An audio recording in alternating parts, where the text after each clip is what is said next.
1 நாளாகமம் 13:10 வாசிக்கலாம்.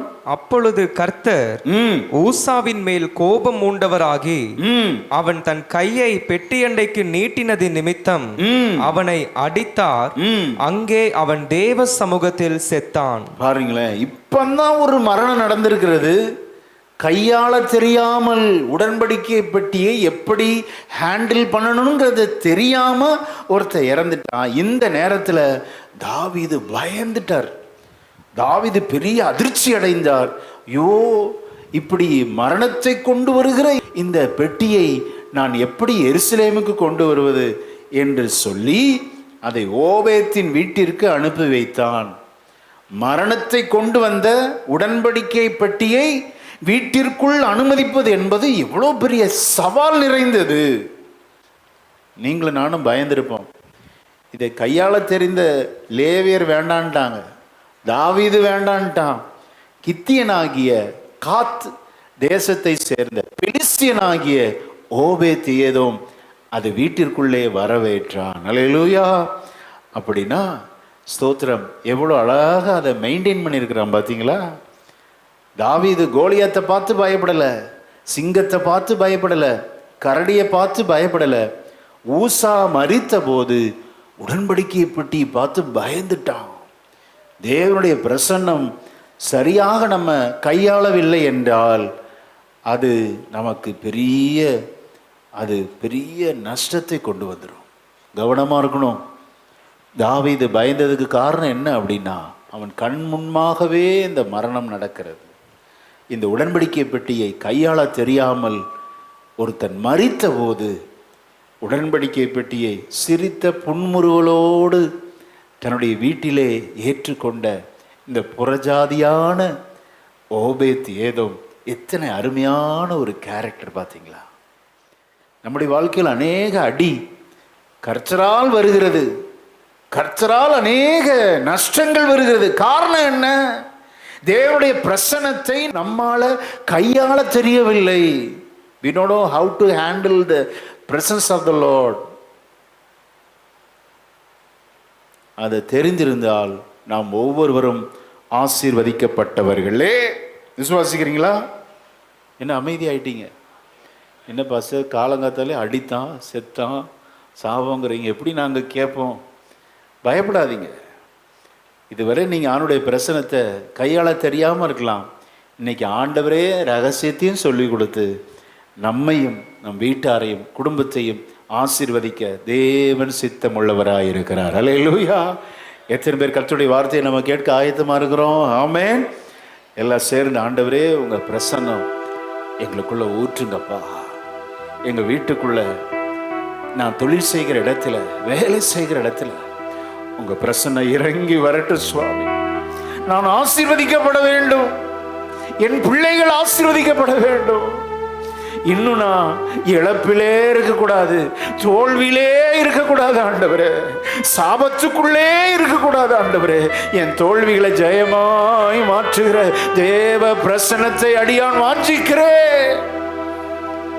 கித்தியனாகிய புறஜாதியான ஓபேத் ஏதோ எவ்வளவு கருத்தா வெல்கம் பண்ணி ஹானர் பண்ண போது அதே உடன்படிக்கை பெட்டி அவனை ஆசீர்வதித்தது. ஆமென். எல்லாம் சேர்ந்து உங்க பிரசன்னம் என் வீட்டுக்குள்ள வரட்டப்பா, உங்க பிரசன்னம் நான் வேலை செய்கிற இடத்துல வரட்டும் சுவாமி, உங்க பிரசன்னம் எங்க திருச்சபையில இறங்கி வரட்டும் ஆண்டவரே, என் குடும்பத்தில் இறங்கி வரட்டும் என்று எத்தனை பேர் வாஞ்சிக்கிறோம்? ஹல்லேலூயா. நான் விசுவாசிக்கிறேன், இன்று முதல் நம்முடைய ஒவ்வொரு வீடும் பிளஸட் ஹோமா இருக்கும். விசுவாசிக்கிறீங்களா? அந்த ஆசீர்வாதம் வேணுங்க. இந்த தேவனுடைய பெட்டி 20 வருஷம் தேடலை, 20 வருஷம் காணாம போயிருச்சு. 20 வருஷம் ஒரு வீட்டில் இருந்துச்சு, அந்த வீடு ஆசீர்வதிக்கப்படவே இல்லைங்க. ஆசிக்கு கேட்போம். 1 சாமுவேல் 7ஆம் அதிகாரம் 1-2. அப்படியே கீரியாத் யாரீமின் மனுஷர் வந்து கர்த்தருடைய பெட்டியை எடுத்து மேட்டின் மேல் இருக்கிற அபினதாபின் வீட்டிலே கொண்டு வந்து வைத்து கர்த்தருடைய பெட்டியை காக்கும்படிக்கு அவன் குமாரனாகிய எலெயாசாரை பரிசுத்தப்படுத்தினார்கள். பெட்டி கீரியாத் யாரீமிலே அநேக நாள் தங்கி இருந்தது. 20 வருஷம் அங்கே இருந்தது. இஸ்ரவேல் குடும்பத்தார் எல்லாரும் கர்த்தரை நினைத்து புலம்பிக் கொண்டிருந்தார்கள். 20 வருஷம் அபினதாபின் வீட்டில் இருந்தது. ஆனா ஆசீர்வதிக்கப்படவே இல்லை. 3 மாசம்தான் இருந்துச்சு ஓபேத் ஏதோம் வீட்டிலே. அந்த வீடு பிளஸட் ஹோமாய் மாறினது. ஆமென். அப்போ பிரச்சனை உடன்படிக்கை பெட்டியில் அல்ல. பிரச்சனை அந்த உடன்படிக்கை பெட்டியை எப்படி கையாள்வது, how to handle the ark of the covenant. 20 வருஷம் இருந்த வீட்டில் பிளஸ்ஸிங்கே இல்லை. 3 மாதம் இருந்தது. சமஸ்த இஸ்ரவேலும் அறிந்தது, இந்த ஓபேத் ஏதோமின் வீடு ஆசீர்வதிக்கப்பட்டது. அல்லேலூயா. ஓபேத் என்றால் சர்வன்ட், ஒரு வேலைக்காரன், தேவனின் வேலைக்காரன். அப்ப வச்சிருக்க பேர் பார்த்தீங்களா? ஓபேத்னா யாரு? ஈசாயோட அப்பா, தாவீதோட தாத்தா. இஸ்ரவேல் தேசத்தில் வைக்கப்பட்ட அந்த பேரை பெலிஸ்தியன் வீட்டில் ஒருத்தனுக்கு வச்சிருக்கான்னா, அப்போ இந்த இஸ்ரவேலின் தேவனை பெலிஸ்தியர்ல ஒரு குடும்பம் ஏற்றுக்கொண்டிருக்கிறது. பார்த்தீங்களா? அவனுக்கு தெரிந்திருக்கிறது. காத்தின் ஊரானாகிய கித்தியனாகிய ஓபேத் அறிந்திருந்தான். ஓபேத் ஏதோம், இஸ்ரவேலின் தேவன் இப்படிப்பட்ட ஒருவர் உண்டு, அவருக்கு உடன்படிக்கை பெட்டி என்ற ஒன்று உண்டு, அது எப்படி கையாள வேண்டும் என்பதை, ஆமென் சோத்திரம், ஆசாரியர்கள் மறந்து விட்டார்கள். ஆனால் கித்தியனாகிய ஓபேத் ஏதோம் அறிந்திருந்தான். அவனுடைய வளர்ப்பு பார்த்தீங்களா? பேர் அவனா வச்சிருக்க முடியாது. கண்டிப்பா அவங்க ஊரில் அவங்க அப்பா வச்ச பேராக தான் இருக்கும். அப்போ அப்பா அம்மா இஸ்ரவேலின் தேவனை ஏற்றுக்கொண்டவர்களாக இருக்கலாம், பையனுக்கு சொல்லி கொடுத்துருக்கலாம். ஓபேத் ஏதோம் என்றால் சர்வெண்ட் ஆஃப் காட், தேவனுடைய அந்த வேலைக்காரன். உண்மையாகவே அவன் எல்லாம் அறிந்தான். ஒரு அபினதாம் ஆசாரியனுக்கு தெரியாதது புறஜாதியா இருந்த ஓபேத் ஏதோம் அறிந்திருந்தான். பார்த்தீங்களா? அதை அபியாசம் படுத்தியிருந்தான். தெரிந்து என்ன பிரயோஜனம்? அதை வாழ்க்கையில் பிரயோகம் பண்ணணும். அப்படியே அப்ளை பண்ணா 3 மாதங்களில் கர்த்தர் அவன் வீட்டை ஆசீர்வதித்தார். ஆமென். என்ன தைரியம்! அவனை யோசிக்க எனக்கு ஆச்சரியமா இருந்தது. நான் விசுவாசிக்கிறேன், 20 வருஷம் என்ன, பல வருடங்கள் இருந்த ஆசீர்வதிக்கப்படாமல் அப்படியே இருந்து கொண்டிருக்கிற உங்கள் வீடு 3 மாதத்திற்குள் கர்த்தர் ஆசீர்வதிக்க வல்லவராக இருக்கிறார். அல்லேலூயா. உங்கள் வீடு ஆசீர்வாதமாக இருக்கும். உங்க வீட்டில் உள்ள அனைவரும் ஆசீர்வாதமாக இருப்பீர்கள். நீங்கள் எதை செய்தாலும் அவன் செய்வதெல்லாம் வாய்க்கும் என்று கர்த்தர் சொல்லுகிறார். நீங்க கைட்டு செய்கிற எல்லா வேலையும் கர்த்தர் ஒரு அபிவிருத்தியை கட்டளையிடுவார். எல்லா கரங்களை தட்டி கர்த்தருக்கு மகிமை செலுத்தலாமா? அல்லேலூயா. இன்றைக்கு கர்த்தர் உங்களை ஆசீர்வதிக்க சித்தமாய் இருக்கிறார். உங்கள் வீட்டார் அனைவரையும் ஆசீர்வதிக்க சித்தமாய் இருக்கிறார். அல்லேலூயா. ஆமென். இது கர்த்தருடைய வார்த்தை. தேவ ஜனம் இந்த வார்த்தைக்கு கீழ்ப்படிந்தால் ஓபேத் ஏதோமை ஆசீர்வதித்தவர் நம்மையும் ஆசீர்வதிப்பார். ஆமென். தாவீது 20 வருஷம் ஆயிடுச்சு ஒருத்தன் வீட்டில் இருக்கு. இப்ப தாவீது வந்து சிங்காசனத்தில் உட்கார்றார். சவுலின் நாட்களில் கர்த்தரை தேடாதே போனார்கள். இந்த உடன்படிக்கை பெட்டிய சவுல் நாட்களில் தேடவே இல்லை, அப்படியே விட்டுட்டாங்க. எங்கேயோ இருந்துட்டு போகுது, அது எங்க இருந்தா நமக்கு என்ன?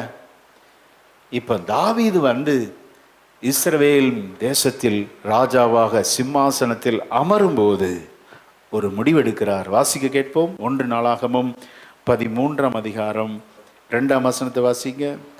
இஸ்ரவேல் சபையை எல்லாம் நோக்கி, உங்களுக்கு சம்மதியும் உங்களுக்கு சம்மதியும் நம்முடைய தேவனாகிய கர்த்தருக்கு சித்தமுமாயிருந்தால் இஸ்ரவேலின் தேசங்களிலெல்லாம் இருக்கிற நம்முடைய மற்ற சகோதரரும் அவர்களோடே தங்கள் வெள்ளி நிலங்களில் இருக்கிற ஆசாரியரும் லேவியரும் நம்மோட கூடும்படிக்கு நாம் சீக்கிரமாய் அவர்களிடத்துக்கு ஆள் அனுப்பி, எப்படி நம்ம சீக்கிரமாய் ஆள் அனுப்பி நமது தேவனுடைய பெட்டியை திரும்ப நம்மிடத்துக்கு கொண்டு வருவோமாக, சவுலின் நாட்களில் அதை தேடாதே போனோம் என்றான். பாத்தீங்களா, சவுலின் நாட்கள்ல தேடாதே போயிட்டோம் அப்படிங்கிறார். இப்போ தாவீது 30 வயசு, அப்ப 20 வருஷம் அப்படின்னா தாவீதுக்கு 10 வயசா இருக்கிறப்ப அது காணாம போயிருச்சு.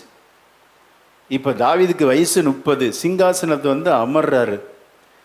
இப்போ இவருக்கு ஒரு ஆசை வந்துருச்சு, தேவனுடைய பெட்டி எங்க இருக்கிறது எல்லாம் கண்டுபிடிங்க அப்படின்னா எல்லாம் கண்டுபிடிச்சிட்டாங்க. எங்க இருந்துச்சு அப்படின்னா 7ஆம் வசனத்தை வாசிங்க. அவர்கள் தேவனுடைய பெட்டியை அபினதாபின் வீட்டிலிருந்து ஒரு புது ரதத்தின் மேல் ஏற்றிக்கொண்டு வந்தார்கள்.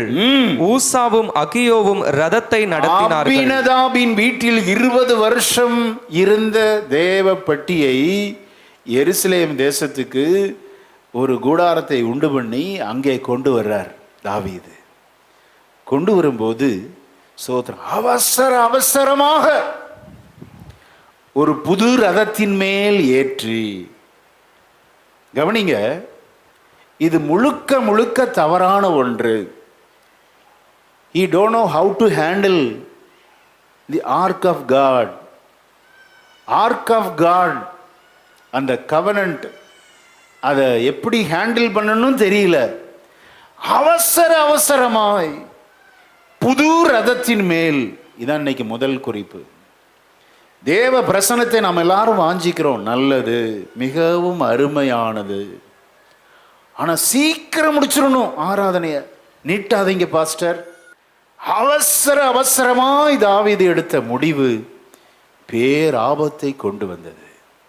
ஒருவன் மரித்தே போய்விட்டான். அப்ப தேவ பிரசன்னத்தை எப்படி வாஞ்சிக்கணும்? நிறுத்தி நிதானமா. ஆமென். இங்கே வர்றது அவசரம் காட்டக்கூடாது, போகிறதுக்கும் எனக்கு டைம் இல்லை பாஸ்டர், எனக்கு 1008 பிஸ்னஸ் இருக்கிறது. அவசரமாக வந்தீங்கன்னா உங்களுக்கு ஒரு உண்மையை சத்தியத்தை ரொம்ப தீர்க்கமாக கண்டிப்பாக சொல்கிறேன், உங்கள் வீட்லேயும் சரி உங்கள் தொழிலையும் சரி ஆசீர்வாதம் வராது. பெரிய நஷ்டம். ஏன் யோசிக்கணும் உட்காந்து? எல்லாம் அவசரம், சீக்கிரமாக முடிக்கணும், நான் போகணும், இன்னைக்கு ஏகப்பட்ட வேலை இருக்குங்க எனக்கு. அவசரம் காட்டாதே சபையே. தேவ பிரசனத்துக்கு வரும்போது நிதானமாய் வந்து தேவனை பணிந்து கொள்ள வேண்டும். அல்லேலூயா. சத்தம் வராது, நல்ல சத்தமா அல்லேலூயா. திருமணத்துக்கு சேரி எடுக்க போறப்ப எவ்வளோ நிறுத்தி நிதானமா வேலையை ஒதுக்கி, அப்படிதானே? வரமகாலட்சியில் நம்ம போய் உட்காந்துக்கிறீங்க, போத்தீஸில் போய் உட்காந்துக்கிறீங்க, ஒரு நாளே செலவு பண்ணுறீங்க ஒரு புடவை எடுக்கிறதுக்கு. எத்தனை பேர் போகிறீங்க? எவ்வளோ நிறுத்தி நிதானம். அவசரமாக எடுப்பீங்களா? ஒருத்தர் சொல்லுங்க, உங்கள் மனசாட்சியத்தோடு சொல்லுங்க. நாங்கள் வேணால் அவசரம் காட்டுறோம், சீக்கிரம் எடுக்கிறியா இல்லையா? ஆனால் பெண்கள் ஒருவர் கூட நீங்கள் அவசரம் காட்டவே மாட்டீங்க. சும்மா இருங்க, அதெல்லாம் தூக்கி பார்க்கணும். உங்களுக்கு என்ன தெரியும்? நீங்களா உடுத்த போகிறீங்க, நான் தான் உடுத்த போகிறேன். எவ்வளோ நிதானமாக உட்கார்ந்து மணிக்கணக்காக செலவழித்து செய்கிறீங்களே. தேவ பிரசன்னத்தை அப்படி செய்கிறோமா? சீக்கிரமாக முடிச்சிருங்க. 1008 ப்ரோக்ராம் இருக்கு எங்களுக்கு. அதுவே அவசரம் காட்டினது எது? உற்சாகத்தில். சிலர் பார்த்தீங்கன்னா ஆர்வக்கோளாறு, பார்த்தீங்களா? அப்போ தான் ரட்சிக்கப்பட்டிருப்பாங்க. ஆர்வக்கோளாறினாலும் நம்ம தேவ பிரசன்னத்தை, ஸ்தோத்திரம், நல்லதுதான், எல்லாம் இருக்கணும். ஆனால் தேவ பிரசன்னத்தை எப்படி கையாள வேண்டும் என்று கர்த்தர் சொல்லி கொடுத்திருக்கிறாரு. அல்லேலூயா. அதன்படி நாம் செய்தால், நான் விசுவாசிக்கிறேன், ஓபேத் ஏதோமின் வீட்டை கர்த்தர் ஆசீர்வதித்தவர். நாம் கையிட்டு செய்கிற எல்லா வேலையிலும் கர்த்தர் ஆசீர்வதிப்பார். ஆமென். அவசரம் காட்டாது. சீக்கிரமாய் தாவீது அவசர துரிதப்படுத்தி காரியத்தை நடக்கலான்னு பார்த்தா ஃபுல்லா டோட்டல் ஃபெயிலியருங்க. ஆனால் ஓபேத் ஏதோம் அறிந்திருந்தான். தேவ பெட்டியில் அதை ஹேண்டில் பண்ணும்போது அவசரம் காட்டக்கூடாது, பரிசுத்தப்படுத்தி கொண்டு பலி செலுத்தி தங்களை நிறுத்தி நிதானமாய் ஆராய்ந்து தேவனை எப்படி கனம் பண்ணணுமோ அப்படி கனம் பண்ணி அவருக்கு கொடுக்க வேண்டிய கனத்தை செலுத்தி அப்படி ஆராதிக்கும் போது அந்த ஆராதனையிலே கர்த்தர் பிரியப்படுகிறார். ஆமென். சீக்கிரமாய் அது செய்த இவன் தவறு உணர்ந்துட்டான். தவற உணர்ந்துட்டீங்கன்னா இப்போ ஓபேத் ஏதோம் என்ன, ஓபேத் ஏதோமே தூக்கி சாப்பிட்டார் யாரு? தாவீது. அதுக்கப்புறம் தான் தாவீதுடைய சிங்காசனம் நிலைத்து இருந்ததுக்கு காரணம் என்ன? ஓபேத் ஏதோம் இருந்து கத்துக்கிட்டாரு. 3 மாசம் அவங்க வீட்டில் இருந்துச்சு, எவ்வளோ பிளஸடா இருந்துச்சு. விட்டுருவேனா? நீ எப்படி ஆராதிச்சியோ அதை பார்க்கலனா மோசே கற்பித்தபடியே நான் ஆராதிப்பேன் என்று ஆராதித்து சமஸ்த இஸ்ரவேலிலும் 3 மாசம் என்ன 40 வருஷம் அரசாண்டான். அல்லேலூயா, ஆமென். காரணம் செய்த தவறை நம்ம கொஞ்சம் சின்ன சேஞ்சஸ் தாங்க, சிறிய மாற்றங்கள் பெரிய பெரிய ஆமென் அற்புதங்களை நமக்கு கொண்டு வரும். விசுவாசிக்கிறீங்களா?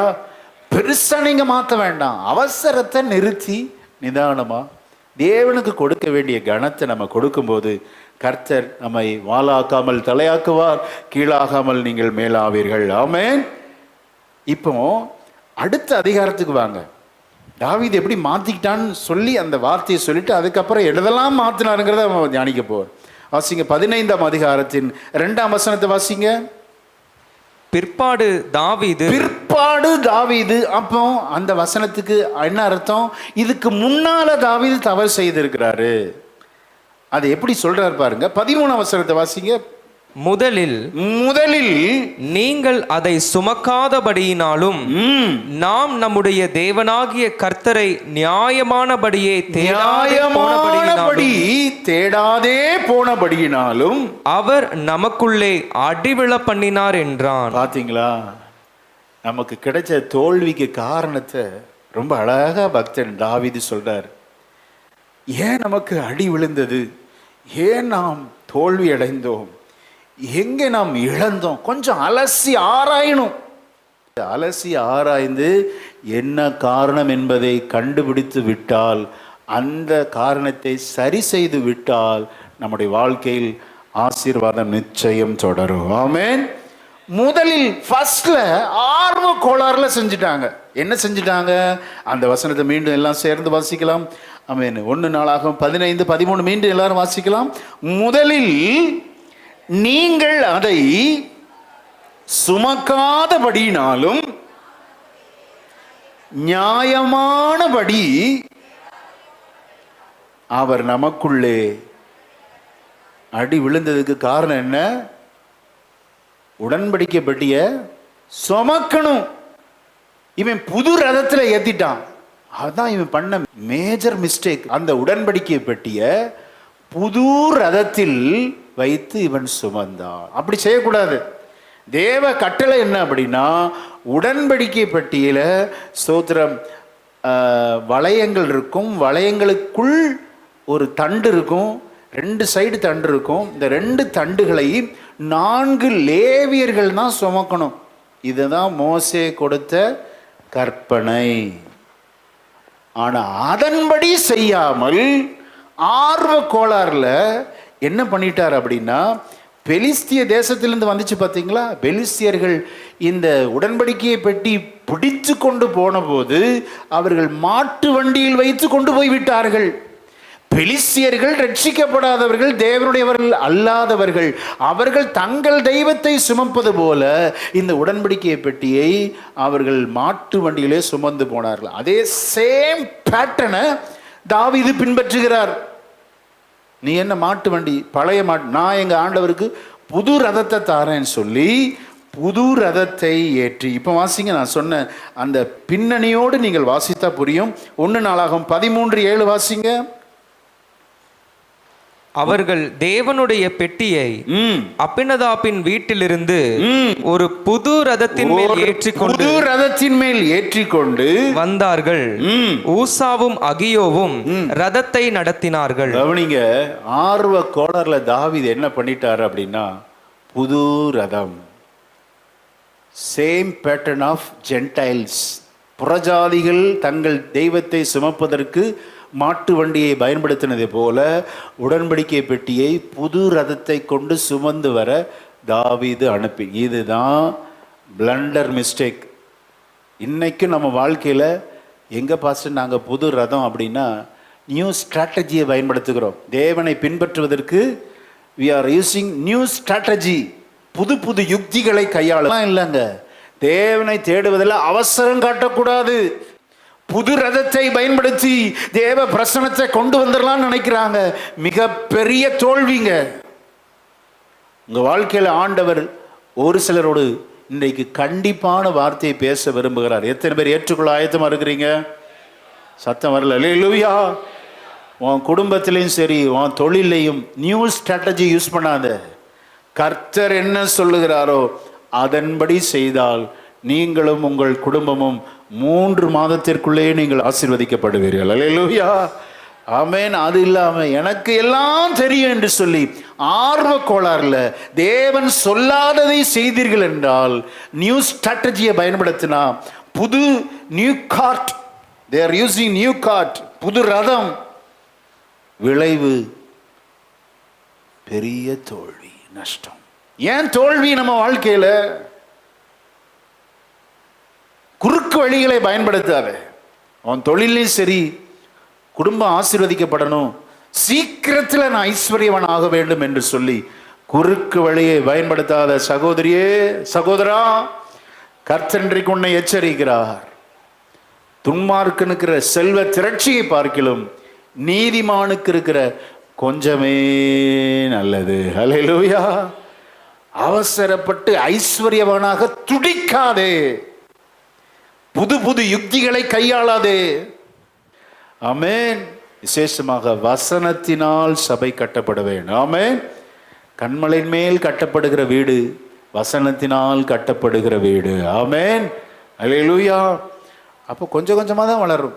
நான் ஏற்கனவே சொல்லியிருக்கேன், ஊட்டியில் வீடு கட்டுறதுக்கும் பிளைனில் வீடு கட்டுறதுக்கும் எவ்வளோ டிஃப்ரென்ஸ் இருக்குது.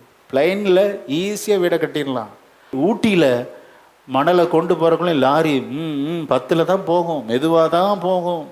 சிமெண்ட்டு மெதுவாக தான் போகும், கல் மெதுவாக தான் போகும்.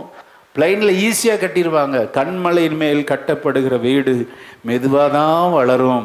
ஆனால் அந்த வீட்டை யாராலும் அசைக்க முடியாது. அல்லேலூயா. கொஞ்சம் கொஞ்சமாக வளர்ந்தா போதும். எத்தனை பேர் விசுவாசிக்கிறீங்க?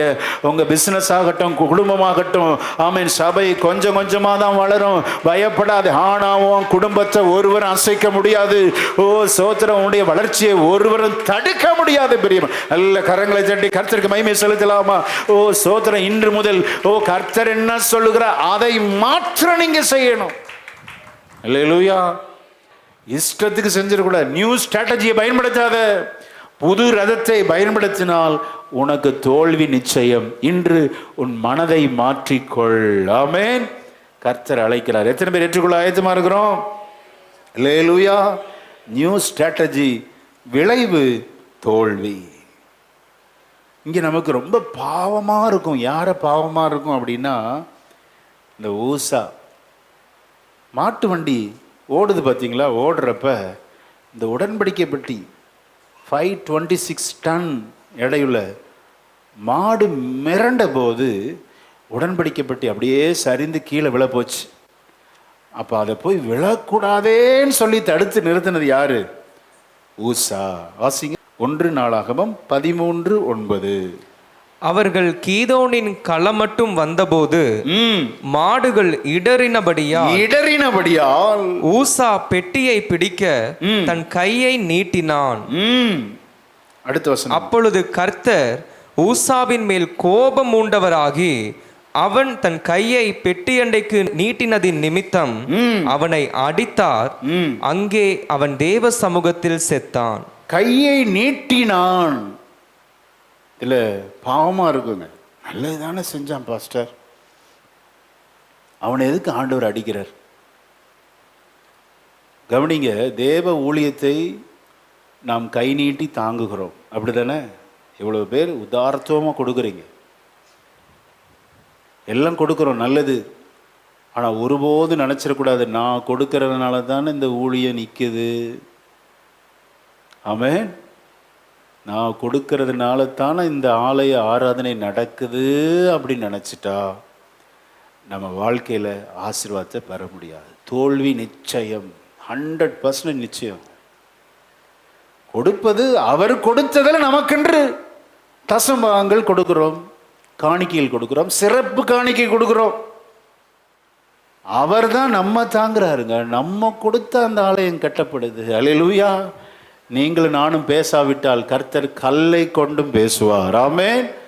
கொடுக்குறப்ப தாழ்மையோடு கொடுக்கணும். எனக்கு ஒரு வாய்ப்பு கொடுத்தீங்களே சுவாமி, அதை தான் நான் நிறைவேற்றுகிறேன் அப்படிங்கிற ஒரு கடமையோடு தான் செய்யணுமே ஒழிய, நான் கை நீட்டினால தான் இந்த உடன்படிக்கை பெட்டியே கீழே விழாமல் இருக்குது அப்படின்னு நினச்சிடக்கூடாது. Spiritual meaning. அதனால தான் ஆண்டவர் கோபம் வந்துருச்சு. அவர் கை நீட்டி தான் நம்மை தாங்குகிறார், நமது வாழ்க்கையை நடத்துகிறார். எல்லாம் அவருடைய கிருபை. எத்தனை பேர் சொல்ல முடியும்? அல்லேலூயா. ஆக கிரியைகளினால் நம்ம நீதிமான் ஆக முடியாது. நம்ம நினைக்கிறோம் கை நீட்டி தாங்குவதனால்தான் இந்த ஊழியம் நடக்குது, என் குடும்பம் நடக்குது, சோதனை என் தொழில் நடக்குது, எல்லாமே என் கைகளின் பிரயாசம் என்று இருதயத்தின் ஆழத்தில் கூட நீ கற்பனை செய்து விடாதே. ஏன் பெரிய அடி, ஏன் பெரிய தோல்வி? இருதயத்தில் நினைச்ச போது ஏரோது புழு புழுத்து இறந்தான். இருதயத்தில் தான் நினைச்சான், என்னை பார்க்கல இதெல்லாம் என்னுடைய மகிமை என்று நினைச்சான். இருதயத்தில் நினைச்சாங்க. நல்ல கவனிங்க, எந்த பாவத்தையும் மன்னிச்சிருவார் ஆண்டவர், பெருமையை மட்டும் மன்னிக்கவே மாட்டார். பெருமை உள்ளவர்களுக்கு கர்த்தர் அவரே எதிரியா வந்துடுறாருங்க.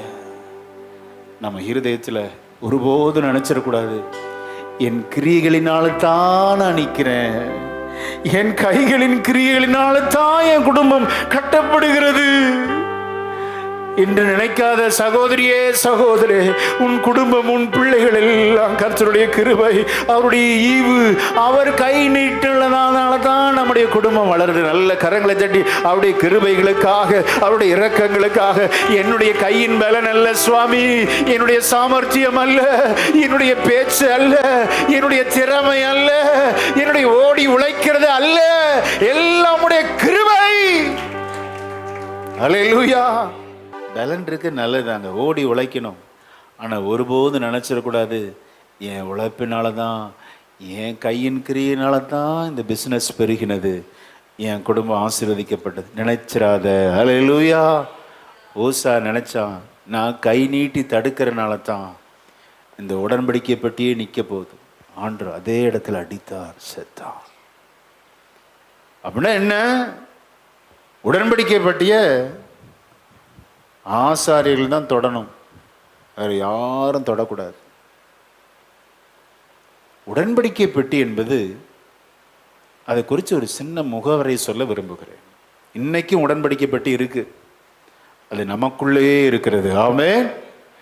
தேவ பிரசன்னம் நம்ம கூட இருக்கிறது. என்னை எல்லாமும் உங்களால் ஒன்றும் செய்யக்கூடாது அப்படின்ட்டார். பார்த்தீங்களா யோவான் 15 அவர் தான் உடன்படிக்கை பெட்டி. உடன்படிக்கை பெட்டிக்குள்ள என்ன இருந்தது? புதிய ஏற்பாட்டிலே சொல்லியிருக்கிறார். ஆசிக்கு கேட்போம். எபிரேயர் 9ஆம் அதிகாரம் 4ஆம் வசனத்தில் உடன்படிக்கை பெட்டிக்குள் என்ன இருந்தது? ரொம்ப ஆச்சரியமா இருக்கும். அது முகவரையான சில காரியங்களை சொல்ல விரும்புகிறேன். எபிரேயர் 9:4. அதிலே பொன்னால் செய்த தூப கலசம் முழுவதும் பொற்றகடு பொதிந்திருக்கப்பட்ட உடன்படிக்கை பெட்டியும் இருந்தன. அந்த பெட்டியிலே மன்னா வைக்கப்பட்ட பொற்பாத்திரமும் ஆரோனுடைய தளிர்த்த கோலும் உடன்படிக்கையின் கற்பலகைகளும் இருந்தன. 3 பொருட்கள் உள்ளே இருந்தது. நல்ல கவனிங்க. உடன்படிக்கை பெட்டி இந்த சைஸ்ன்னு வச்சுக்கோங்களேன், செவ்வக வடிவமானது. இது சித்திம் மரத்தினால் செய்யப்பட்டது. சித்திம்னா ரொம்ப ஸ்ட்ராங்கானது, ரொம்ப வலிமையானது. சித்தி மரம் சித்தி மரத்தினால் செய்து அதை பொன் தகட்டால் மூடணும். அப்போ வெளியே பார்த்தா ஃபுல்லாகவே எதுதான்? கோல்டு.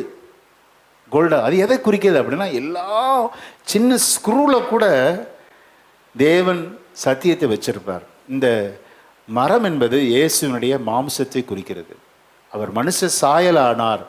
அவருக்கு நம்மை போல என்ன இருந்தது? கோவப்பட்டாரா? தாகம் அடைஞ்சாரா? தாகமாக இருக்கிறேன்னு சொன்னார். ஆமேன். களைப்புற்றாரா? கப்பலின் பின்னணியிலே தூங்கினாரா? அப்போ மாம்சத்தின் சாயலம், மாம்சத்துக்குரிய எல்லாம் இருந்தது. ஆகவே தான் அவரை எப்படி அழைத்தாங்க? மனுஷகுமாரன், சன் ஆஃப் காட். அப்போ அவருக்குள்ளே 30 வருஷம் தெய்வீகம் அடங்கி இருந்தது. ஆண்டவர் செய்த அற்புதத்தின் முதல் அற்புதம் என்ன? கானாவூர் கல்யாணத்தில் தண்ணீரை திராட்சரசமாய் மாற்றின முதல் அற்புதம். அவருக்குள்ளே மாம்சம் இருந்தது, அவருக்குள்ளே தெய்வீகமும் இருந்தது. ரெண்டும் ரெண்டரை கலந்து இருந்தது. சித்தி மரம் பொன்னால் மூடப்பட்டிருந்தது. பொன் என்பது அவருடைய தெய்வீகத்தை குறி, டயட்டி, டிவைனிட்டி. ஆகவே தான் தேவகுமாரன் என்று அழைக்கப்பட்டார். அல்லேலூயா. மனுஷகுமாரன் என்ன? 100% நமக்குள்ள சரீரம் இருந்தது. ஆகவே தான் மேன் ஆஃப் காட். சித்தி மரம் மேன் ஆஃப் காடை குறிக்கிறது. அதை எதனால் மூடியிருந்தார்கள்? பொன் தகட்டால் மூடியிருந்தார்கள். பொன் என்பது அவர் டயட்டி, மாம்சி, அந்த தெய்வீகத்தை குறிக்கிறது. ஆகவே தான் தேவகுமாரன், மனுஷகுமாரன், தேவகுமாரன், man of God, son of God. சித்தி மரம் பொன் தகடு. புரிஞ்சிருச்சா? 2.5 முழம் நீளம், 1.5 முழம் அகலம். இதுதான் பெட்டி. இமேஜின் பண்ண முடியுதா? அந்த பெட்டிக்குள்ள 3 இருந்துச்சு. முதல்ல என்ன இருந்துச்சு அப்படின்னா, ஒரு பொற்களத்தில் மண்ணா இருந்தது. 3க்கு அர்த்தம் சொல்லுவேன், நீங்கள் நல்லா புரிஞ்சுக்கணும். இடையில பைபிள் ஸ்டடி மாதிரி இருக்கும், ஏற்றுக்கணும், வேதத்தை தியானிக்கணும். பொற்களத்தில் மண்ணா இருந்தது. அது பக்கத்தில் ஆரோனின் துளிர்த்த கோல். ஒரு கோல், அதிலிருந்து கிளை பூ பூத்து காய் காய்த்து பழங்களை கொடுத்த ஆரோனின் துளிர்த்த கோல் இருந்தது. இது எதை குறிக்கிறது? இயேசு கிறிஸ்துவின் உயிர்த்தெழுதலை குறிக்கிறது. Resurrection God. இயேசுவை விசுவாசிக்கிற நீங்களும், உங்களுக்கு எனக்கு என்ன இருக்கிறது? உயிர்த்தெழுதல் என்பது உள்ளது. இந்த உலகத்தோடு நம்முடைய வாழ்க்கை முடிந்து போவதல்ல, மரணம் முடிவு அல்ல. மரணத்துக்கு பின்பாக உயிர்த்தெழுதல் இருக்கிறது. Resurrection is there. மறுமைக்காக வாழ வேண்டும் என்பதை உணர்த்ததான் இந்த ஆரோனின் துளிர்த்த கோல். மட்டுமல்ல, ஒருவன் ஆரோனை போல் அழைக்கப்பட்டால் ஒழிய கனத்துக்குரிய ஊழியத்திற்கு ஒருவனும் பாத்திரன் அல்ல. எல்லா ஊழியமா இல்லைங்க. அநேகர் நம்பி ஏமாந்துடுறாங்க. ரொம்ப சங்கடமா இருக்கு. ரொம்ப யோசித்து போங்க அப்படின்னு. இல்லை பாஸ்டர், எங்களுக்கு அவங்கள தான் பிடிச்சிருக்குன்னு போங்க. எல்லா ஊழியமும் ஊழியம் அல்ல. ஆமென். அதுக்காக எல்லா ஊழியத்தையும் நீங்கள் சந்தேகப்பட்டுறவும் கூடாது. நிறுத்தி நிதானமாக ஆராய்ந்து, ஒருவன் ஆரோனை போல, இந்த பிரச்சனை வந்துச்சு, என்ன ஆரோன் மட்டும்தான் ஊழியம் செய்வாரா? மோசைட்ட மட்டும்தான் ஆண்டவர் பேசுவார், எங்கிட்டலாம் பேச மாட்டாருன்னு மோசை அக்கா பிரச்சனை பண்ணா. மிரியா பார்த்தார் ஆண்டவர், கூப்பிடுறான்னு சொல்லி எல்லாரையும் கூப்பிட்டு வர சொன்னார். ஒவ்வொரு கோத்திரத்துக்கு ஒரு கோலை கொண்டு வா அப்படின்னார். ஒவ்வொரு கோத்திரமும் ஒவ்வொரு கோலை கொண்டு வச்சாங்க. அடுத்த நாள் பார்த்தாங்க, ஆரோனின் கோல் மாத்திரம் அது துளிர்த்து பூ பூத்து காய் காய்த்தது. அது எதை குறிக்கிறது அப்படின்னா, ஆரோன் மட்டும்தான் அழைச்சிருக்கிறேன், மீதி 11 பேரை நான் அழைக்கல. ரிஜெக்டட் ஃபெல்லோ, அவனை வெளியே போக சொல்லு அப்படின்ட்டார். அதே இடத்துல அடித்தார், எல்லாம் இறந்துட்டானுங்க. பூமி தாத்தானை விழுங்கி போட்டது. அந்த முழு குடும்பம் உள்ள போய் மாண்டார்கள். நல்ல கவனிங்க. ஆரோனுடைய கோல் துளிர்த்தது என்றால் இஸ்ரவேல் ஜனம் அறிந்திருக்க வேண்டும், ஆரோனை போல் ஒருவன் அழைக்கப்பட்டால் ஒழிய இந்த கனத்துக்குரிய ஊழியத்திற்கு ஒருவனும் பாத்திரன் அல்ல. இதான் உடன்படிக்கை பெட்டிக்குள்ள உள்ள இருந்தது. அடுத்ததாக என்ன இருந்தது? 10 கற்பனைகள், 10 கமாண்ட்மெண்ட்ஸ் உள்ள இருந்துச்சு. 3 இருந்தது தான் எது? உடன்படிக்கை பெட்டி. இதை தான் சுமக்கணும். இதுதான் 526 டன் எடையுள்ள உடன்படிக்கை பெட்டி. இதை எப்படி சுமக்கணும் அப்படின்னா, லேவியர்கள் மட்டும்தான் சுமக்கணும். இதுதான் முறை. இந்த முறையை மாற்றக்கூடாது. தாவீது ஆர்வ கோளாறுல சீக்கிரமா அவசர அவசரமா வந்து புது ரதத்தின் மேல் ஏற்றினான். விளைவு ஒருவன் மரித்தே போயிட்டான். எவ்வளவு பரிதாபம் பார்த்தீங்களா? எவ்வளவு பரிதாபம். இவன் கை நீட்டி தான் ஊழியம் நடக்குதுன்னு சொல்லி இவனுக்குள்ள மனசு.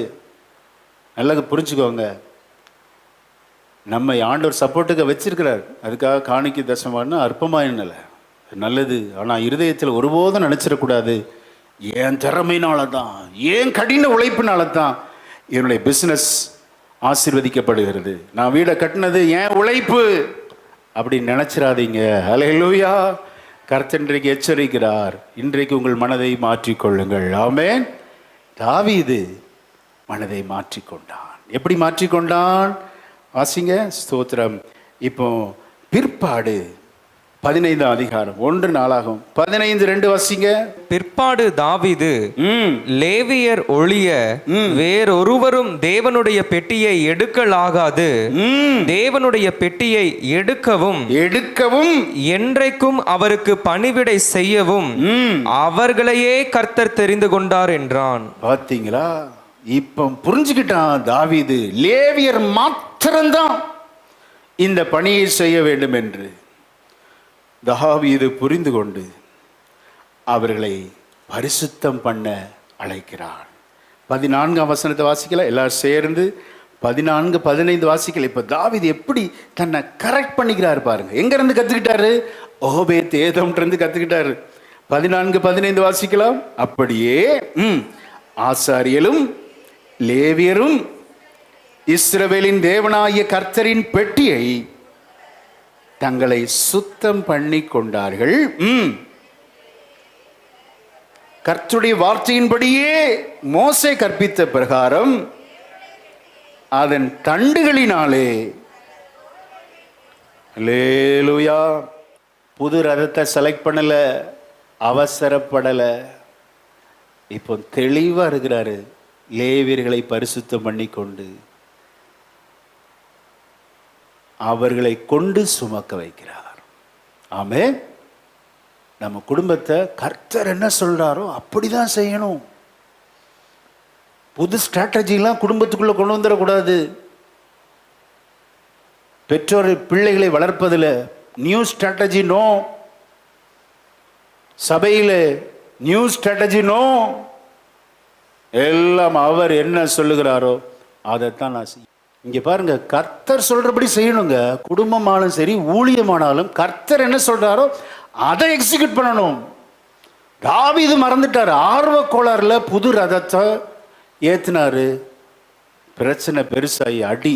இப்ப தன்னை எப்படி மாத்திக்கிட்டாரு பாருங்க. ஆண்டவர் சொல்லுகிறபடியே செய்தார். ஆமென். அதான் உங்களுக்கு சொல்றேன், மனுஷர் பேச்சை கேட்காதீங்க, யாருடைய ஆலோசனை கேட்காதீங்க. கர்த்தர் உங்களுக்கு என்ன சொல்லுகிறாரோ பலிபீடத்திலிருந்து அந்த ஆலோசனை நீங்கள் நிறைவேற்றினால் உங்க குடும்பம் ஓஹோன்னு இருக்கும். விசுவாசிக்கிறீங்களா? ஆமென். தாவீது அதை அப்படியே நிறைவேற்றான் பாருங்க. லேவியரை வச்சு தான் சுமக்கணும், சுமந்தான்.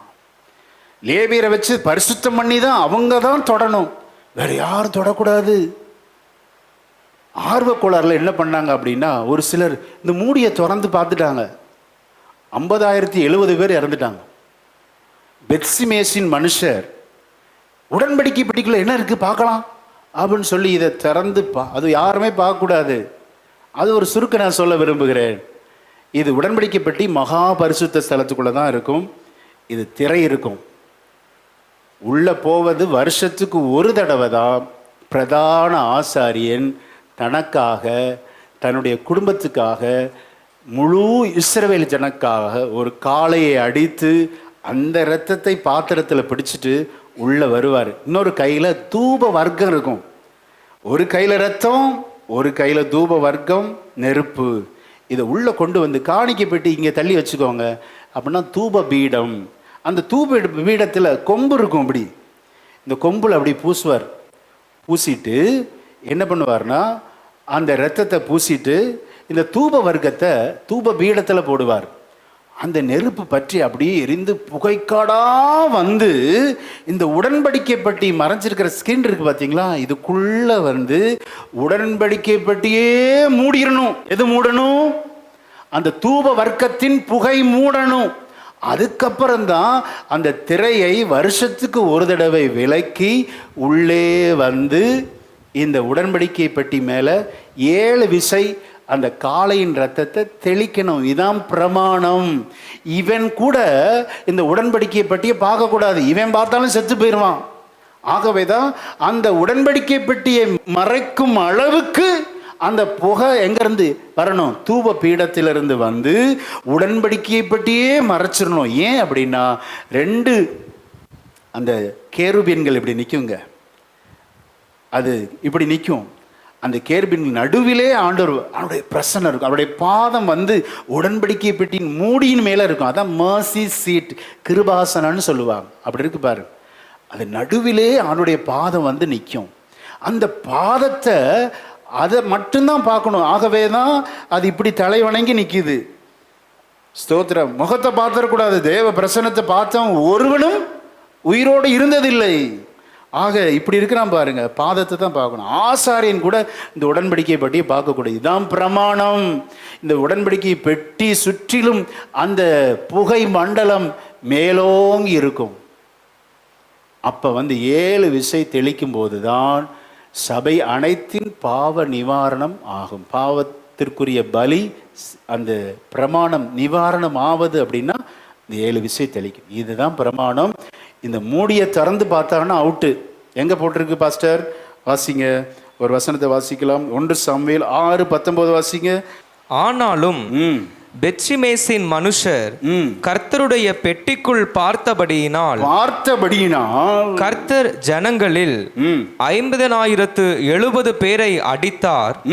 அப்பொழுது கர்த்தர் ஜனங்களை பெரிய சங்காரமாக அடித்தது நிமித்தம் ஜனங்கள் துக்கித்து கொண்டிருந்தார்கள். பாத்தீங்களா? பெட்டியை திறந்து பார்த்துட்டான். பிரதான ஆசாரியனே பார்க்க கூடாது. 50,070 பேர் இறந்துட்டான். எவ்வளோ பரிசுத்தமான பெட்டி. கவனிங்க, என்னெல்லாம் இருந்துச்சு? பொற்கலசத்தில் மன்னா, அடுத்து ஆரோனின் துளிர்த்த கோல். 2 காரியத்தை சொல்லுது. உயிர்த்தெழுதலை குறிக்கிறது. ஆசார ஊழியம் யார் மட்டும்தான் செய்யணும்? ஆரோன் மட்டும்தான் செய்யணும். அடுத்தது என்னது? 10 கற்பனைகள். இது எதை குறிக்கிறது? அவருடைய கற்பனைகளை கை கொள்ள வேண்டும். இந்த மன்னா எதற்காக? அதையும் வாசிடலாம். மன்னா ஒரு நிமிஷம் கவனிங்க. மன்னா காலையில் போய் பெருக்குறாங்க. பெருக்குனா ஈவினிங் என்ன ஆயிரும்? ஈவினிங் என்ன ஆயிரும்? மண்ணா கெட்டு போயிடும். ஆனால் வருஷம் ஃபுல்லாக எங்கே இருக்குது மண்ணா? உடன்படிக்கை பெட்டியில். அது எப்படிங்க இந்த மண்ணா மட்டும் கெட்டு போகாமல் இருக்குது? பொற்கலசத்தில் இருக்கிற மண்ணா அப்படின்னா ஆண்டவர் நமக்கு எல்லாருக்கும் தெரியும். நாளைக்கு ஓய்வு நாள்னா நாளைக்கு காலையில் ஓய்வு நாளில் போய் பெருக்கக்கூடாது. ஓய்வு நாளை ஆசரிப்பாயாக. ஓய்வு நாள் ஆசரிக்கும். அப்போ ஓய்வு நாளுக்குரிய மண்ணா முந்தின நாள்லே போய் பெருக்கிக்கோ. அந்த மண்ணை கெட்டு போகாது. அந்த மண்ணாவும் கெட்டு போகாது. உடன்படிக்கை பெட்டிக்குள் இருக்கிற மண்ணாவும் வருஷங்கள் ஆனாலும் கெட்டு போகாது. காரணம் என்ன? மிக சிறந்த ஒரு பாடத்தை இன்னைக்கு நமக்கும் கற்றுக் கொடுக்கிறார். வாசிங்க, யாத்திராகமம் 16:32 வாசிங்க. அப்பொழுது மோசே, கர்த்தர் கட்டளையிட்ட காரியம் என்னவென்றால், நான் உங்களை எகிப்து தேசத்திலிருந்து புறப்பட பண்ணின போது வனாந்திரத்தில் உங்களுக்கு புசிக்க கொடுத்த அப்பத்தை உங்கள் சந்ததியார் பார்க்கும்படிக்கு அவர்களுக்காக அதை காப்பதற்கு அதிலே 1 ஓமர் நிறைய எடுத்து வைக்க வேண்டும் என்றான். அல்லேலூயா.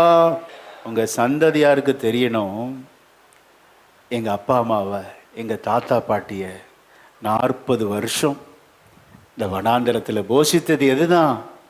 இந்த மண்ணா. தேனிட்ட பணியாரம் போல இருக்குமா. வெயில் ஏறும்போது உருகி போய்விடும். அப்படிப்பட்ட மண்ணா பத்திரப்படுத்தி வச்சிருக்கிறார். அப்படின்னா அடுத்த சந்ததிக்கு சொல்லணும், தேவன் என்னை நடத்தி வந்த பாதைகள். அல்லேலூயா. ஆமே. அடுத்த சந்ததிக்கு தயவு செய்து சொல்லாமல் விட்டுறாதீங்க. கம்ஃபர்ட் ஜோனில் வச்சுக்காதீங்க.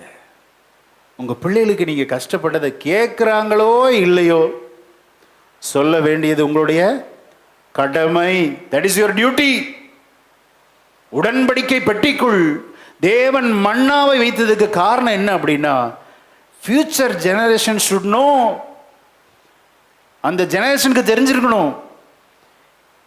இன்னைக்கு டிபார்ட்மெண்டல் ஸ்டோர் கூட்டிகிட்டு போய், நான் தான் கஷ்டப்பட்டேன், நீ கஷ்டப்படவே கூடாது, நீ எதெல்லாம் கேட்குறியோ நான் உனக்கு வாங்கி தரமான்னு சொல்கிறது தான் பெரிய துரோகம் நீங்கள் செய்கிற. அன்பு பெரிய இழப்பை கொண்டு, அன்பை விட வலிமையானது எது தெரியுங்களா? கரிசனை. Care about your child. கரிசனை, அக்கறைன்னு சொல்றாங்க பாருங்க. அன்பிலும் மேலானது. அன்பு சொல்லும் போதும், அவங்க கண்ணை பார்த்து சொல்லணும். நீங்கள் கொஞ்சம் லேஸ் போதும், அதுக்கு மேலே வேண்டாம். கொஞ்சம் குர்குரவே லஞ்சாக கொடுத்துருவீங்களா அவங்களுக்கு பிடிக்குதுன்னு? லேஸையே டின்னர் ஆக்கிடுவீங்களா? இன்னைக்கு கம்ஃபர்ட் ஜோன் தான் அப்படி ஹெல்த்தே பாதிக்கப்பட்டுருது. கம்ஃபர்ட் ஜோனில் வைக்காதீங்க உங்கள் பிள்ளைகளை. எல்லாம் சொல்லி கொடுக்கணும். அதுக்காக அப்படியே பட்டினி போடன்னு சொல்லலை. தேவையானதை கொடுங்க. அதுக்கு மேலே நோ சொல்லி பழகுங்க. அவங்க கண்ணை பார்த்து நீங்கள் சொல்லணும் நோ. ஒரு மிரட்டணும். அவங்க ஆரோக்கியத்திற்கு அன்பு கொடுத்தே நிறைய பேர் பிள்ளைகளை கெடுத்துடுறாங்க. அன்பு வேணுங்க. அக்கறையோடு அன்பு இருந்தா அது அவர்கள் ஆரோக்கியமாய் இருப்பார்கள். ஆமென். விசுவாசிக்கிறீங்களா? அல்லேலூயா. கண்டிப்பு சொல்றாங்கன்னா உங்க மேல அக்கறையா இருக்காங்கன்னு அர்த்தம், கரிசனையா இருக்கிறாங்கன்னு அர்த்தம். அது பிள்ளைகள் ஒருபோதும் நீங்க உதாசீனப்படுத்தக்கூடாது. ஆமென். அநேக கண்டிப்பான வார்த்தைகள் உங்களுக்கு நேராய் வந்திருக்கிறது. எத்தனை பேர் ஏற்றுக்கொள்ள ஆயத்தமா இருக்கிறீங்க? ஆமென். மன்னா அடுத்த சந்ததிக்கு சொல்லப்பட வேண்டும். அடுத்த ஜென்ரேஷனை உருவாக்காம போயிடாதீங்க.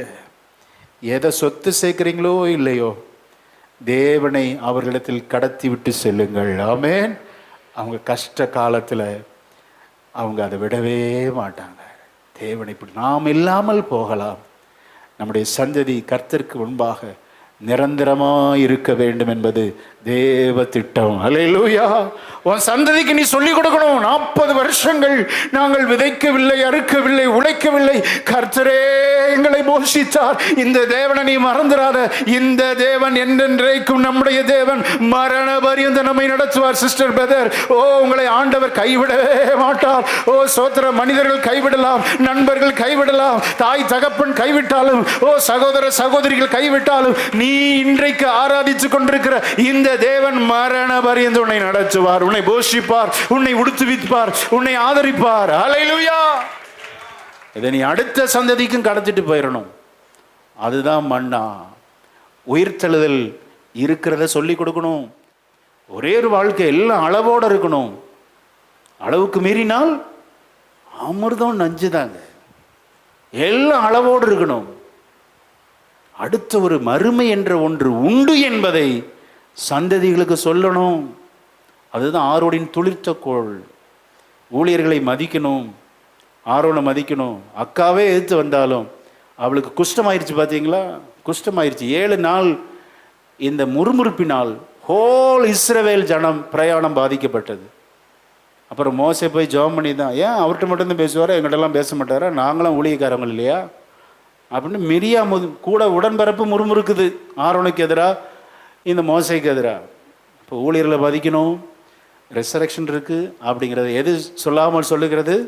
ஆரோனின் துளிர்த்துக்குள். அடுத்தினது 10 கற்பனை. தேவனுடைய கற்பனைகளுக்கு நாம் முதலீடு கொடுக்கும்போது இந்த உடன்படிக்கை பெட்டி வேற எங்கே இல்லை, நம்ம இருதயத்துக்குள் இருக்கிறது. அல்லேலூயா. 3 காரியங்களை செய்தால் சோத்திரம். இந்த உடன்படிக்கை பெட்டியை பரிசுத்தம் பண்ணி கையாளுகிற விதம், நம்முடைய குடும்பமாகட்டும் தொழிலாகட்டும், கர்த்தர் சொல்லுகிறபடி உங்கள் தொழிலை நீங்கள் செய்யுங்க. இப்பொழுது இருக்கிற பார்க்க நீங்கள் 1000 மடங்கு ஆசீர்வதிக்கப்படுவீர்கள். விசுவாசிக்கிறீங்களா? அல்லேலூயா. இதை தான் ஓபேத்ஏதோம் செஞ்சாரு. எவ்வளோ ஹம்பிளாக ஏற்றுக்கிட்டாரு. அவர் ஏற்றுக்கொண்ட நேரம் பார்த்தீங்கன்னா, ஊசா அப்போ தான் இறந்துருக்கிறான். ஊசா இறந்த நேரம் அவர் humbles himself before God. எவ்வளோ உற்சாகமாக தாவீதே பயந்துட்டாருங்க, ஆனால் உற்சாகமாக ஏற்றுக்கொண்டார். விருப்பத்தோடு, தாழ்மையோடு, பணிவோடு, பரிசுத்தத்தோடு அவருக்கு கொடுக்க வேண்டிய கனத்தை நாம் கொடுத்தால் நம்முடைய வாழ்க்கை வெற்றி. ஹல்லேலூயா. நமது குடும்பம் ஆசீர்வதிக்கப்படும். ஆமென். விசுவாசிக்கிறீங்களா? இந்த ஓபேத் ஏதோம் கித்தியன், இவன் லேவியனா மாறுறான். வாசிங்க 1 நாளாகமம் 26 எடுத்துக்கொள்வோம். 1 நாளாகம் 26 4ஆம் வசனத்தை வாசிக்கலாம். ஓபேத் ஏதோமின் குமாரர் மூத்தவனாகிய செமாயாவும் யோசபாத், யோவாக், சாக்கார், நெதனெயேல், அம்மியேல், இசக்கார், பெயுள்ளதாயி என்னும் 2ஆம் 3ஆம் 4ஆம் 5ஆம் 6ஆம் 7ஆம் 8ஆம் குமாரருமே தேவன் அவனை ஆசீர்வதித்திருந்தார். அவன் குமாரனாகிய செமாயாவுக்கும் குமாரர் பிறந்து அவர்கள் பராக்கிரமசாலிகளாயிருந்து. பாத்தீங்களா, ஒரு மனிதனுடைய கீழ்ப்படிதல், தாழ்மை, பணிவு, பரிசுத்தம் அந்த வீட்டார் அனைவரையும் ஆசீர்வதித்தது. இங்க ஒரு மனிதனுடைய ஓபேத் ஏதோ, அவன் வீட்டார் அனைவரும் ஆசீர்வதிக்கப்பட்டார்கள். 1 நாளாகம் 26:8. ஓபேத் ஏதோமின் புத்திரரும் அவர்கள் குமாரரும் அவர்கள் சகோதரருமாகிய ஊழியத்திற்கு பலத்த பராக்கிரமசாலிகளான அவர்கள் எல்லாரும் 62 பேர். 62 பேர் ஆசீர்வதிக்கப்பட்டார்கள். அல்லேலூயா. எத்தனை பேர் விசுவாசிக்கிறீங்க?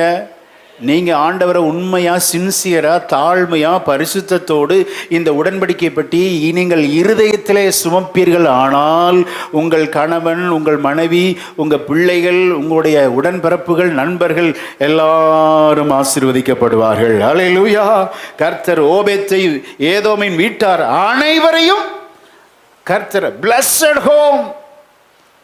நீங்க வேலை செய்கிற இடம் ஆசீர்வாதமா இருக்கும் சிஸ்டர், பிரதர். நீங்க தொழில் செய்கிற இடம் ஆசீர்வாதமா இருக்கும். உங்க கஸ்டமர் ஆசீர்வாதமா இருப்பார்கள். அவங்க சொல்லுவாங்க வாயை திறந்து, மெய்யாகவே கர்த்தர் உன்னோட கூட இருக்கிறாரப்பா. ஆமே, நீ உண்மையா தொழில் செய்யற, நாணயமா இருக்கிற, நீ பரிசுத்தமா இருக்கிற. ஆமா, எல்லாம் பார்ப்பாங்க. புறஜாதி எல்லாம் வாட்ச் பண்ணுவாங்க. நமக்கு தான் 2 கண், நம்மை பார்க்க 1000 கண்கள் இருக்கிறது. புரிந்து கொள்ளுங்க. அப்போ நம்முடைய உடை, நடை, பாவனங்கள், பேச்சு, ஆமென், வாழ்க்கை முறை எல்லாம் இயேசு கிறிஸ்துவின் உடன்படிக்கையை நாம் பிரதிபலிக்கிறவர்களாக இருந்தால் நம்மையும் நம் குடும்பத்தையும் கர்த்தர் ஆசீர்வதிப்பார். ஆமென். இந்த ஓபேத் ஏதோமை இவன் அடையாளம் கண்டு தாவீது எங்க நிறுத்துறான் பாருங்க. ஆமென். லேவியர் இருக்க வேண்டிய இடத்துல இந்த கித்தியனாகிய ஓபேத்தை நிறுத்தி வைக்கிறான்னா அவனுடைய அந்த ஒரு ஆளுடைய அந்த நடக்கை பாருங்க. 15ஆம் அதிகாரம் 1 நாளாகமம் 15ஆம் அதிகாரம் ஆமென் 18ஆம் வசனத்தின் கடைசி வாசிக்கலாம். ஓபேத் ஏதோம் ஏயேல் என்னும் வாசல் காவலாளரையும் நிறுத்தினார்கள். கேட் கீப்பரா போட்டான். எதுக்கு gatekeeper? Ark of the covenant, அந்த உடன்படிக்கை பெட்டிக்கு காக்கிறவர்களாக போட்டான். பார்த்துங்க. ஏன்னா அவனுக்கு தெரியும் இதை எப்படி ஹேண்டில் பண்ணணும், எப்படி ஹானர் பண்ணணும். ஆமென். அவசரம் காட்டக்கூடாது, பரிசுத்தப்படுத்தி கொள்ள வேண்டும், லேவியர்களை வைத்து சுமக்க வேண்டும். சோதரன் குடும்பத்தாரையும் அவன் ஆதாயம் செய்தான். பார்த்தீங்களா? இன்னொரு வசனத்தை வாசிக்கலாம். இங்க மியூசிக் டீம்லையும் இவங்களை சேர்க்கிறான். 21ஆம் வசனத்தை வாசிங்க. 21ஆம். மத்தித்தியா, எலிப்பலேகு, மிக்னேயா, ஓபேத் ஏதோம், ஏயேல், அசசியா என்பவர்கள் செமனீத் என்னும் இசையில் பாடி சுரமண்டலங்களை நேர்த்தியாய் வாசித்தார்கள். சுரமண்டலத்தை வாசிக்கிற கொயர் லீடரா போட்டிருக்கிறான். வாசல் காவலர், கொயர் லீடர், என்னென்ன ப்ரமோஷன் பாருங்க. எல்லாம் சேர்ந்து வாசிக்கலாமா? 24ஆம் வசனம். செபனியா, யோசபாத், நெதனெயேல், அமாசாயி, சக்கரியா, பெனாயா, எலியேசர் என்னும் ஆசாரி தேவனுடைய பெட்டிக்கு முன்பாக பூரிகைகளை ஊதினார்கள். ஓபேத் ஏதோமும் பெட்டிக்கு வாசல் காவலராய் இருந்தார்கள். அல்லேலூயா. இந்த உடன்படிக்கை பெட்டியை இருதயத்தில் காக்கிற ஓபேத் ஏதோமா இருக்க எத்தனை பேர் விருப்பமா இருக்கிறீங்க? அப்படி இருக்கும்போது கர்த்தர் நம்மையும், நம்மை சார்ந்திருக்கிற கஸ்டமராகட்டும், உங்கள் வீட்டாராகட்டும், ரட்சிக்கப்படாதவங்களா இருக்கலாம், எல்லாரையும் கர்த்தர் ஆசீர்வதிப்பது இந்த வார்த்தை அதிக நிச்சயம். விசுவாசிக்கிறீங்களா? எல்லாரும் எழுந்து நின்று இந்த ஆசீர்வாதமான வார்த்தையை சத்தமாக வாசித்து, ஆண்டவரே இப்படிப்பட்ட ஆசீர்வாதம் என்னையும் என்னை சார்ந்திருக்கிற ரட்சிக்கப்படாத நபர்களையும் ஆண்டவர், என்னுடைய கஸ்டமர் எல்லாரும் இப்படி ஆசீர்வதிங்கன்னு சொல்லி விசுவாசத்தோடு அறிக்கையிடலாமா? ஆமை. 1 நாளாகமம் 13:14. தேவனுடைய பெட்டி ஏதோமின் வீட்டிலே அவனிடத்தில் 3 மாதம் இருக்கையில் வீட்டையும் எல்லாவற்றையும் ஆசீர்வதித்தார். ஆமென். கர்த்தர் உங்களையும் உங்கள் வீட்டார் அனைவரையும், நீங்கள் வேலை பார்க்கிற இடம், படிக்கிற இடமா இருக்கலாம், ஆமென், தொழில் செய்கிற இடமா இருக்கலாம், எல்லாரையும் கர்த்தர் ஆசீர்வதிப்பார். ஆமென்.